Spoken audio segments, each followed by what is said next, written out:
the baseless and bereft of political propriety comments leveled by Congress against the BJP. This is a new low in the political discourse of a party which has ruled India for more than 50 years. लेकिन जिस तरह के नेताओं की टिप्पणियां होती हैं, जिस तरह की वो अस्तरहीन बातें करते हैं, तो आज के अवसर पर हम उनसे क्या अपेक्षा करें? देश सब देख रहा है और समझ रहा है। मित्रों, ये जो पेगासस की कहानी है, इसका संकेत आईटी मंत्री वैष्णव जी ने दिया था। ये सारी कहानी मॉनसून सत्र के पहले ही क्यों शुरू होती है? क्या कुछ लोग ये योजनाबद्ध तरीके से लगे हुए थे कि ये कहानी मॉनसून सत्र के पहले ही फोड़नी है ताकि देश में एक नया माहौल बनाया जाए? मैं कुछ सवाल खड़े करना चाहता हूं।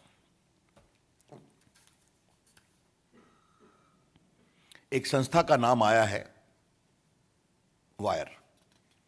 मैं किसी की आलोचना नहीं करता, वो है अपनी जगह पर, लेकिन क्या ऐसा सच्चाई नहीं कि उनके द्वारा बहुत सी कहानियां गलत पाई गई? एक जज को लेकर कहानी बनाई गई थी, आपको याद होगा, महाराष्ट्र के जज थे, उनकी डेथ को लेकर सुप्रीम कोर्ट ने भी उस पर टिप्पणी की, वो पूरी कहानी झूठी थी। 2 राउंड उस पर लिटिगेशन हुआ था। उनकी और सारी चीजें क्या हैं आपको मालूम है? एमनेस्टी क्या है? एमनेस्टी का कई मामलों में भारत विरोधी एजेंडा रहा है या नहीं रहा है? Can we deny that bodies like Amnesty had a declared anti India agenda in many ways? और जब उनसे एक सवाल पूछा गया, कृपया करके आपका इंडिया का फंडिंग पैटर्न क्या है फॉरेन का, बताइए, तो भारत से विड्रॉ कर गए वो। ये सच्चाई है कि नहीं है? कि जब उनसे कहा गया कि आपका जो भारत में फंडिंग है विदेश से आता है, कृपया करके उसकी कहानी आप कानून की प्रक्रियाओं के अनुसार बताइए, तो कहे we find it difficult to work in India.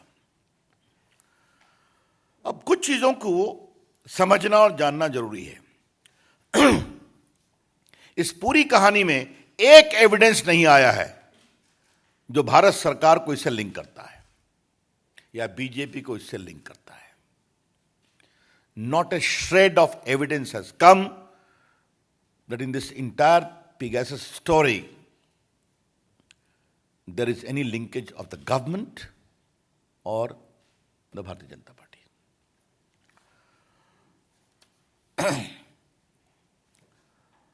यह सवाल इसलिए जरूरी है कि दुनिया डिजिटल दुनिया है, तो दुनिया में बहुत सारे डाटाबेस हैं, लाखों में है, हजारों में है। तो जब तक आप उस डाटा का कोई एविडेंस नहीं देंगे भारत से लिंक करते हुए, तो आप निष्कर्ष कैसे निकालेंगे? ये आरोप कैसे लगाएंगे आप? और उसमें आपको बता दें कि जिन लोगों ने स्टोरी को ब्रेक किया, उन्होंने स्वयं कहा है कि ये फोन नंबर का डाटाबेस में होना इस बात का संकेत नहीं है कि इसे हैक किया गया या इसके साथ कोई इन्फेक्शन विथ पेगासस किया गया। I repeat, those who have broken the story themselves did not claim that the presence of a particular number in the database does not confirm that infected with Pegasus. तो ये हो क्या रहा है? इन बातों को आज देश के सामने लाना बहुत जरूरी है। और फिर मैं कह रहा हूं, ये सारी कहानी मॉनसून सत्र के एक दिन पहले क्यों खोली गई? इसके पीछे का एजेंडा क्या है? इसमें अंतर्राष्ट्रीय संगठन, हाँ, और एक बात और है, वो एनएसओ जो पेगासस के मैन्युफैक्चरर हैं, उन्होंने साफ कहा है कि हमारे अधिकांश क्लाइंट वेस्टर्न कंट्रीज हैं, तो भारत को इसके माध्यम से टारगेट क्यों किया जा रहा है? इसके पीछे की कहानी क्या है? इस कहानी में ट्विस्ट क्या है? कुछ लोगों को लाया गया, उनके नाम फेंके गए। अब मुझे अनिल बलूनी जी बता रहे थे कि कांग्रेस पार्टी के पूर्व अध्यक्ष का भी नाम है। क्षमा करिएगा, मैं व्यंग्य में बोल रहा हूं, उनकी तो सारी टिप्पणी रोज ही ट्वीट पे रहती है। वो देश में खुद ही ज्ञान देते रहते हैं, तो उसके लिए कोई अधिक जानने की जरूरत है क्या? अब एक बात हम आपसे और कहना चाहेंगे कि ये जो पूरे ये संस्थाएं, अंतर्राष्ट्रीय संस्थाएं, और भारत में उसको एक प्रकार से फोड़ने की कोशिश और ऐसे मर्यादा विहीन शब्दों की चर्चा, तो क्या भारत की राजनीति में कुछ लोग सुपारी एजेंट हैं क्या? मैं इस शब्द का प्रयोग कुछ जिम्मेदारी से कर रहा हूं। कुछ दल, कुछ नेता, क्या ऐसी अंतर्राष्ट्रीय कॉन्स्पिरेसी होती है तो उसके सुपारी एजेंट बन जाते हैं? और ये कोई नई बात तो नहीं है। याद करिए आप, कभी भारत की विविधता पर चोट हो रहा है, कभी भारत की मीडिया फ्रीडम पर चोट हो रहा है, कभी भारत में मल्टीकल्चरलिज्म पर अटैक हो रहा है। ये चलता रहता है ना, आप देखते हैं। और इन सबों का कारण एकमात्र यही है, एकमात्र, कि हमारे प्रधानमंत्री नरेंद्र मोदी जी की अगुवाई में जो भारत ने दुनिया में अपनी एक साख बनाई है, उससे लोग परेशान हैं। तो इस विकास की यात्रा को रोको और इस आत्मनिर्भर, आत्मविश्वास भारत की यात्रा को रोको। Try to block the story of India's development, which is आत्मनिर्भर and which is full of confidence. यह है समस्या। अब ये बताइए कि क्या ये भारत के खिलाफ कुछ रिवेंज है क्या? जिस तरह से भारत ने कोविड में काम किया, जिस तरह से भारत में आज वैक्सीनेशन चल रहा है, लगभग क्या 40 करोड़ हो गए ना? 40 करोड़ दुनिया की बहुत सारी आबादियों से अधिक है। उसमें अधिकांश मेड इन इंडिया वैक्सीन है। आज भारत में कॉन्संट्रेटर बन रहे हैं, पीपीटी किट बन रहे हैं, वेंटिलेटर बन रहे हैं। भारत ने दुनिया में एक नया पैमाना स्थापित किया है। 75% देश के पॉपुलेशन को फ्री वैक्सीन दी जा रही है। तो क्या इससे कुछ लोगों को परेशानी है क्या कि भारत ये सब कैसे कर पा रहा है? चाहे वो डिजिटल इंडिया का क्षेत्र हो, आईटी का क्षेत्र हो, भारत की सेनाओं की बहादुरी का क्षेत्र हो, इससे परेशानी हो रही है क्या? या कुछ लोगों को इससे भी परेशानी हो रही है कि भारत टेक्नोलॉजी में आज सबसे अधिक विदेशी पूंजी निवेश प्राप्त कर रहा है। आपको मालूम होगा, दुनिया में highest FDI is coming into India. इससे परेशानी हो रही है क्या? ये हम जरूर जानना चाहेंगे। इसीलिए यह सवाल फिर रेलेवेंट होता है कि अगर 45 से अधिक देश पेगासस का उपयोग कर रहे हैं, जैसा कि एनओसी ने बताया है, तो सिर्फ भारत को ही टारगेट क्यों किया जा रहा है? जबकि कहा गया कि साहब हमारे यहाँ एक सिस्टम है। आज मंत्री जी ने बताया, वो सिस्टम ये है कि फोन को अगर टैप करना है या ट्रैक करना है तो टेलीग्राफ एक्ट के सेक्शन 5 में इस बात का प्रावधान है कि उसके लिए केंद्र के होम सेक्रेटरी या प्रदेश के होम सेक्रेटरी परमिशन देंगे। परमिशन रूल्स के मुताबिक, चाहे वो आईटी एक्ट हो, टेलीग्राफ एक्ट हो, एक निश्चित सीमा के लिए वो कार्रवाई चलेगी। उस कार्रवाई को एक रिव्यू कमेटी है जिसको कैबिनेट सेक्रेटरी हेड करते हैं, जिसमें IT, communication secretary, law secretary बैठते हैं। वो नहीं कंफर्म करेंगे, नहीं चलेगा। तो ये पूरी एक प्रक्रिया, और ये सिर्फ और सिर्फ राष्ट्रीय सुरक्षा, नेशनल सिक्योरिटी के अनुपालन में हो सकती है। इस पर सुप्रीम कोर्ट के कई फैसले हैं, कई प्रक्रिया है, आपने देखा होगा। मैं आपको बता दूं कि अभी इंटरनेट का विषय आया था तो सुप्रीम कोर्ट ने उस विषय की जांच की। इंटरनेट को जो रोका गया कुछ समय के लिए, क्यों रोका गया? क्योंकि टेररिज्म का एक कंपेयरिंग नेशनल इंटरेस्ट था। तो भारत में एक मजबूत कानूनी ढांचा है ऐसा काम करने के लिए। There is a robust legal framework available in India when only national security phone tapping can be done. और सबसे बड़ी बात है कि जो लोग अपना नाम बता रहे हैं या कुछ लोग कह रहे हैं, वो भी इसको विश्वास से सबूत नहीं दे पा रहे, क्योंकि जहां से कहानी आई है उन्होंने खुद कहा है हमारे पास कोई एविडेंस नहीं है इसको लिंक करने का, सिर्फ नाम है डाटाबेस में। तो डाटाबेस तो 50,000 का है मित्रों, सिर्फ नाम है डाटाबेस में, तो डाटाबेस तो 50,000 का है मित्रों। इसमें कुछ केसेस भी हुए थे। 19 में भी एक लोकसभा के चुनाव के पहले कहानी उठी थी, उस समय भी पेगासस की बात आई थी। यहां कई वरिष्ठ पत्रकार बैठे हैं, उनको याद होगा। लेकिन सुप्रीम कोर्ट में केस हुआ था जहां पर व्हाट्सएप के द्वारा यह स्पष्ट रूप से कहा गया कि व्हाट्सएप के सिस्टम को पेगासस से आप बग नहीं कर सकते, उससे डेटा आप हैक नहीं कर सकते। WhatsApp very specifically contended before the Supreme Court that its data cannot be hacked by the Pegasus of the Israeli system, company system. अब सामान्यतः हम वकीलों की चर्चा नहीं करते हैं, कौन किसका वकील बनता है, लेकिन यहां पर ये वकील का नाम लेना जरूरी है। व्हाट्सएप के वकील थे श्रीमान कपिल सिब्बल। उन्होंने प्रोफेशनल कैपेसिटी में कहा। तो ये सारे हमने आपको एविडेंस दे दिए कि जिस तरह से ये जानबूझकर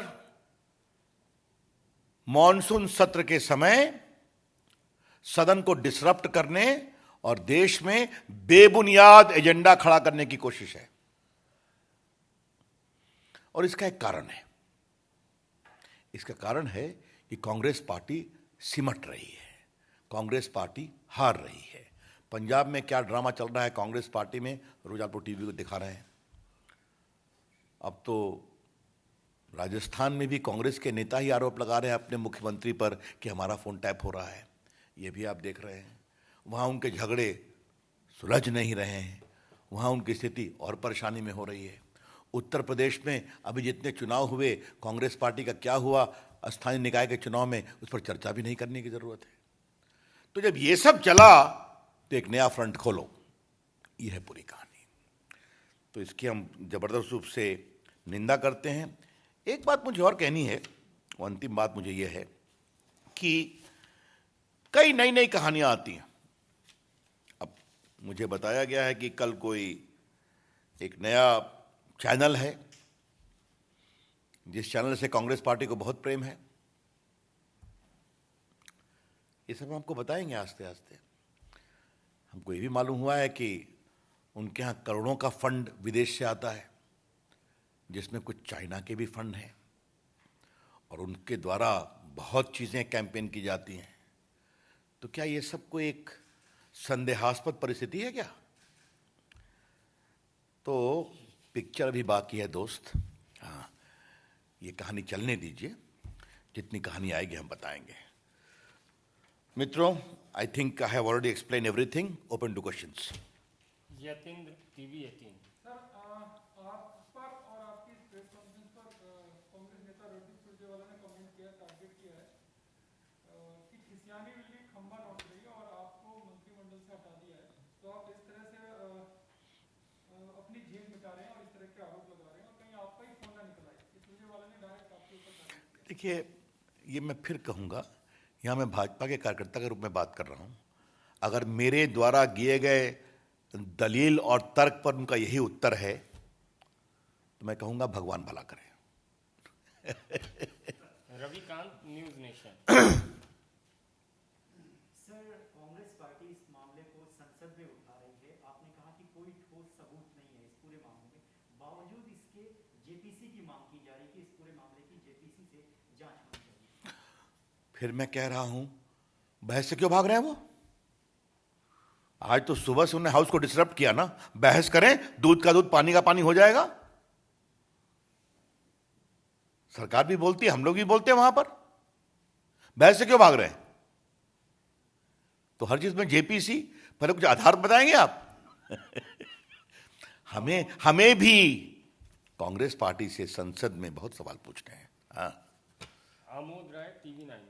सर, सुरजेवाला ने कहा है कि इसमें गृह मंत्री और गृह मंत्रालय का सीधा सीधा वास्ता बनता है, इसलिए उनको बने रहने का हक नहीं है, उनको इस्तीफा ले लेना चाहिए। अब इस तरह की ये बिल्कुल बेबुनियाद तर्क है, हताशा भरा तर्क है। अभी तक वो कोई तर्कयुक्त दलील नहीं दे पाए। मैं आपसे एक सवाल पूछूं राय जी, जिस शब्दों का प्रयोग उन्होंने मेरी पार्टी के लिए किया है, ये क्या है? मैं इसको दोहराऊंगा नहीं। और हमारे पास भी कांग्रेस पार्टी को बताने के लिए बहुत सारे शब्द हैं, लेकिन हम अपनी राजनीतिक मर्यादा का दुरुपयोग नहीं करेंगे, उनको तोड़ेंगे नहीं। Devendra Parashar, India TV। Sir, क्योंकि आप खुद आईटी मिनिस्टर भी हैं और बहुत स्पष्ट वाली तरीके से सब कुछ कह रहे हैं, तो उसी अंदाज में जवाब भी जानना चाहेंगे, क्या आपकी पार्टी की सरकार पेगासस का इस्तेमाल करती है या नहीं? देखिए, मैं आपसे बिल्कुल कहता हूं, स्पष्ट रूप से कह रहा हूं, आज सदन में स्वयं मंत्री जी ने कह दिया है, इफेक्टिवली कहा है। नहीं, ये इस यूज के बारे में कहा है। नहीं नहीं नहीं, हमने ये कभी नहीं कहा कि हम करते हैं इसको, बिल्कुल नहीं। ये क्या मतलब है इसका? जब हमारा पूरा एक सिस्टम है, इस फोन के टैपिंग का लीगल फ्रेमवर्क है, तो हम उसका कोई उल्लंघन नहीं करते, इसका कोई मतलब नहीं है। हाँ। निशांत। सर, कांग्रेस पार्टी ने जब हमने ये पूछा कि सदन में जब सरकार चर्चा चाहती है, तो कांग्रेस पार्टी ने ये कहा है कि अगर इस तरह की बात उठी है तो जांच हो जाए, अगर जासूसी का मामला है तो भी जांच हो जाए, और अगर किसी बाहर के देश के द्वारा जासूसी की गई है तो ये नेशनल सिक्योरिटी का एक इशू है, इसीलिए इंक्वायरी होनी चाहिए। ऐसा है, मैं फिर कह रहा हूं, आपके आरोप में कोई वजन तो होना चाहिए। पहले बहस में तो आइए, बहस में आपकी हम तर्कों तो सुने कि आपके पास क्या प्रमाण है। सरकार ने जवाब दिया ही है ना। हाँ, नीरज पांडे। सरकार ने स्पष्ट कहा है कि हमारा जो फोन को के बारे में जो हम सुपरवाइज करते हैं, उसका एक लीगल फ्रेमवर्क है, उसका हम पालन करते हैं। जब तक आप कुछ ऐसा नहीं बताएंगे कि इसका विरोध करके किया, और सबसे बड़ी बात है, जिस कंपनी का पेगासिस है उसने इसको डिनाई किया है। इसका यह उत्तर आपके लिए भी पर्याप्त है कि उस कंपनी ने डिफेमेशन की भी धमकी दी है कुछ लोगों के खिलाफ, ये भी देखा होगा आपने। हाँ,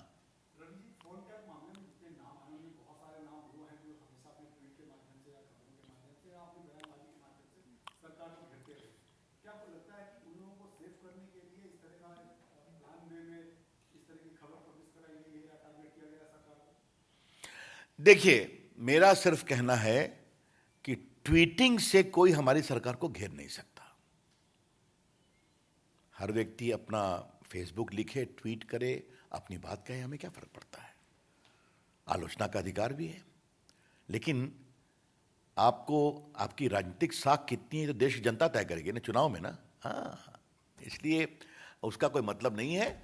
मोटी बात यह है कि एक बहुत गंभीर संशय भरा सवाल उठ रहा है कि ये सारे सवाल तभी क्यों उठते हैं जब देश में कुछ महत्वपूर्ण घटना होती है। और आज मैं आपको लिंक करता हूं, सुनिए आप, और इसको मैं बहुत गंभीरता से कह रहा हूं। अमेरिका के राष्ट्रपति प्रेसिडेंट ट्रंप आ रहे थे तो राइट को भड़काया गया, आपने देखा होगा, सीए को लेकर। 2019 का चुनाव हो रहा था तो पेगासस की कहानी चलाई गई। आज लोकसभा का सत्र शुरू होने वाला है तो एक दिन पहले इसको फोड़ा गया। और जब कांग्रेस पार्टी की हालत बहुत खराब है, क्या पंजाब, क्या राजस्थान, क्या यूपी के निकायों के चुनाव का रिजल्ट, तब फिर ये छोड़ा गया, निकाला गया। तो इसके पहले इसके कारण कुछ ना कुछ, और उसमें कई पत्रकारों का जो नाम की चर्चा होती है, उनके पूर्व के संबंध किससे क्या हैं, ये भी मालूम है। Himanshu, Republic TV। सर, दो सवाल है। छोटा सवाल ये है, रणदीप सुरजेवाला ने ये भी आरोप लगाया कि एनएसओ को लेकर आपने बोला था कि नोटिस जारी करेंगे, लेकिन आज जो मंत्री जी ने बोला, उन्होंने कहा कि इस तरीके का नोटिस जारी नहीं करेंगे, तो वो कह रहे हैं कि झूठ कौन बोल रहा, आप बोल रहे हैं या वो? अब ये सब मैं यहाँ सुरजेवाला का उत्तर देने के लिए नहीं बैठा हूँ। सुरजेवाला हर बात सही ही बोलते हैं, क्या बोलते हैं, क्या मतलब है इसका? चलिए। हाँ, आपने बोला कि बीजेपी के ऊपर इतना आरोप लगा, तमाम सरकार के ऊपर आरोप लगा, तो क्या आपकी तरफ से या सरकार की तरफ से या बीजेपी की तरफ से कोई एफआईआर दर्ज की जाएगी, कोई कानूनी कार्रवाई की जाएगी इस तरीके की? अब ये देखना पड़ेगा, ये आगे देखना पड़ेगा। लेकिन ये तो अजीब स्थिति है ना कि जो कंपनी है वो इसको डिनाई कर रही है। उस कंपनी का कहना है कि मेरे अधिकांश प्रोडक्ट जो हैं वो वेस्टर्न कंट्रीज में यूज होते हैं, टारगेट भारत को किया जा रहा है। ये कई संदेहास्पद परिस्थितियों की कड़ी में जोड़ रहा हूं। और कोई रविंद्र सिंह जी न्यूज। सर 2-3 दिन ये रिपोर्ट कल आई है, पब्लिश हुई चारों तरफ जो आ रहा है, लेकिन 3 दिन पहले राहुल गांधी ने एक ट्वीट किया था कि आप अपने मोबाइल में क्या देखते हैं, क्या पढ़ते हैं। तो आपको लगता है कि राहुल गांधी को जो चीज पब्लिश होने वाला है इसकी जानकारी पहले से थी, और इसलिए बीजेपी को कांग्रेस पार्टी ने कहा है कि भारतीय जनता पार्टी नहीं बल्कि भारतीय जासूस पार्टी होगी। राहुल गांधी को आपको लगता है इससे पहले ही से उनको जानकारी होगी कि इस तरह का प्रोग्राम होगा? सर, आपके प्रश्न ने मुझे बहुत फूड फॉर थॉट दिया है। मैं सोचूंगा इस पर, हाँ सोचूंगा इस पर कि उनको पहले से ही खबर हो जाती है कई चीज़ों की। अगर ये सही है तब तो हमारा षड्यंत्र का सारा, हमारी कहानी पुख्ता हो जाती है। हाँ? धन्यवाद, बहुत बहुत धन्यवाद।